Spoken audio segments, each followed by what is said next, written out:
Welcome back to this episode of the Nationalist Show. I'm your host, Kennedy Abong. Today we are going to analyze evidence by Justus Nyang'aya, Commissioner in charge of ICT in the IEBC. The main question that we're going to answer is whether Raila's strategy to sue individual commissioners have paid off. What was that strategy intended to do? The strategy was intended to ensure that all the commissioners put in their experiences and observations with respect to the allegations that are being raised by the petitioners, in this case, Martha Karua and Raila Odinga. Ordinarily, IEBC in presidential petition or any other election petition is sued as an institution, and maybe the chairman is always part of that suit, but not the individual commissioners. This time round, however, every commissioner will put in an affidavit in response to the allegations that Raila has raised in his petition. So why am I asking this question? I'm asking this question because the affidavit by Justus Nyang'aya raises serious allegations with respect to the integrity of the election itself. Number one, he's saying in that affidavit that there was a foreigner who infiltrated the IEBC servers. This foreigner is called somebody Omor.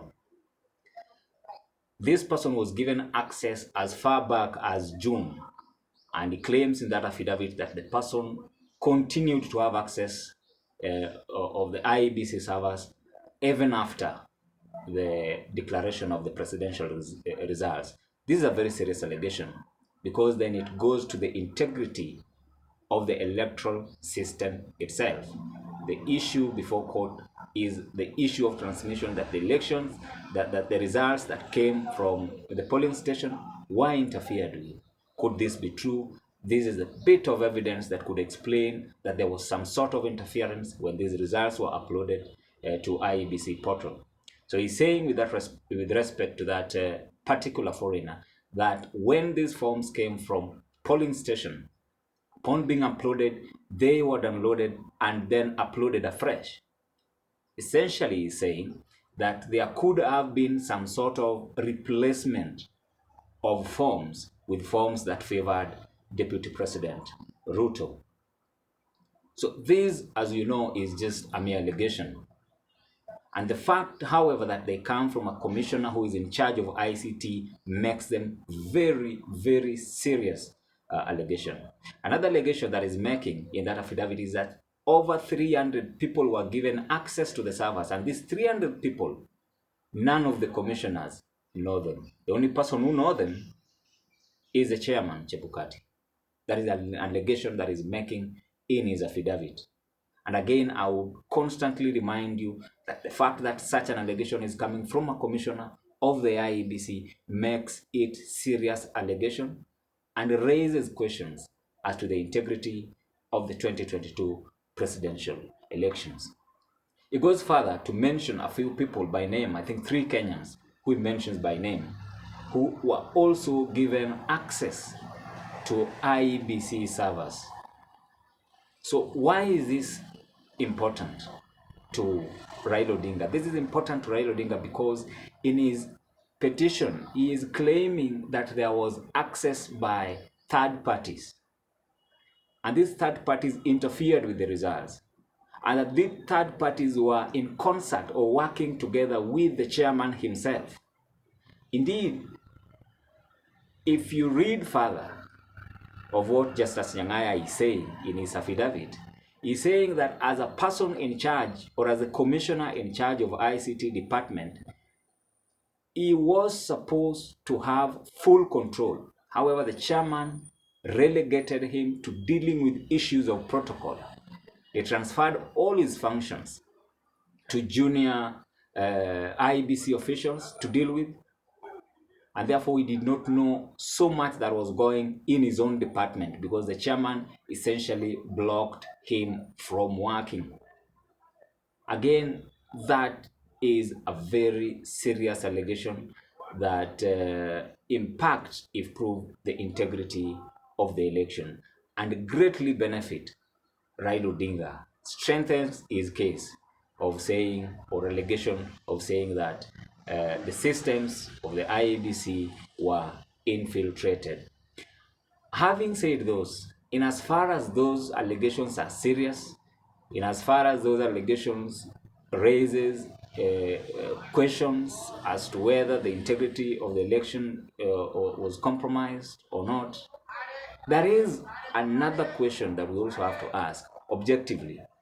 If Justus Nyang'aya is saying that the foreigner was granted a permission as far back as June, why did they raise these issues then?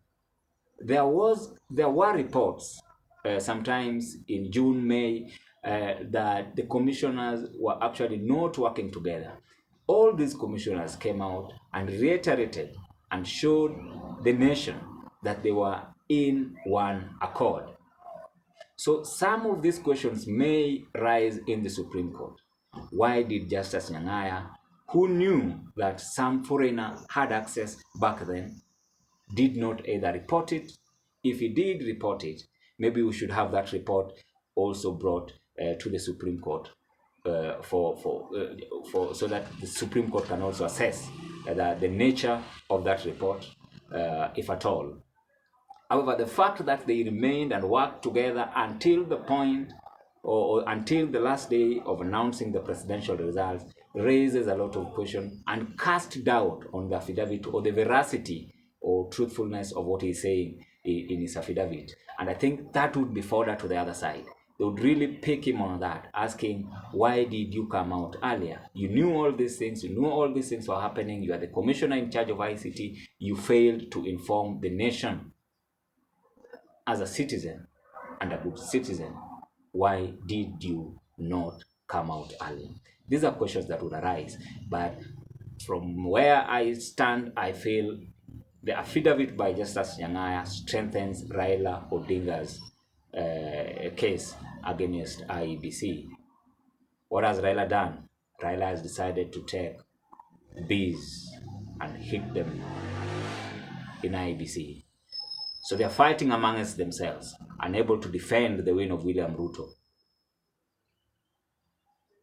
On the side, Ruto decided not to file Form 34As, which is dangerous. So commissioners, 4 of them, are saying we don't own that result. Chebukati, on the other hand, owns that result. We would like to see how the Supreme Court will deal with the issue of commissioners in relation to the results announced by just one party because he is the chairman. That marks today of to the end of today's analysis. We are looking forward to hosting you once again with another inspiring analysis of the going-ons on the Supreme Court. Therefore, subscribe to our channel, click that notification bell, and like so that you are notified whenever we post a new video. Thank you very much.